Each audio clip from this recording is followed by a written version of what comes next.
మీ సంక్షేమం కోసం.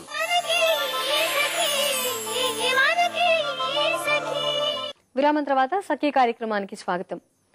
సఖులు, గాఢ నిద్రలో ఉన్న వ్యాపారికి జరుగుతున్న గోల, దొంగల రాక ఏమీ తెలియదు. మొదటి గాడిద తీవ్రంగా గాయపడి అరిచేందుకు కూడా ఓపిక లేకపోతే బట్టల మూటల్ని మోస్తున్న రెండో గాడిద గొంతు చించుకుని అరచి అరచి వ్యాపారిని నిద్రలేపింది. జరిగింది అర్థం చేసుకున్న వ్యాపారి గాడిదను అలానే వదిలేయకుండా పసరు మందులు పూసి దానికి కట్లు కట్టాడు. మొత్తానికి మొదటి గాడిద ప్రాణాలతో బయటపడింది.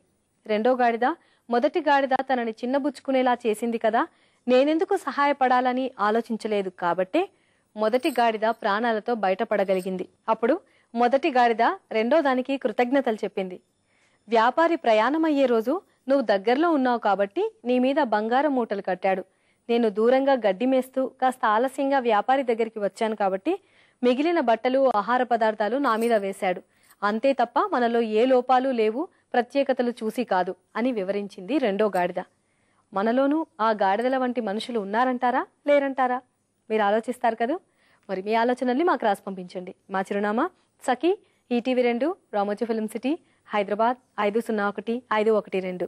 మా ఇమెయిల్ ఐడి saki@etv.co.in. మా ఫోన్ నంబర్ 04023556540. మళ్ళీ రేపటి సఖీ కార్యక్రమంలో కలుసుకుందాం. అంతవరకు సెలవా మరి. నమస్కారం.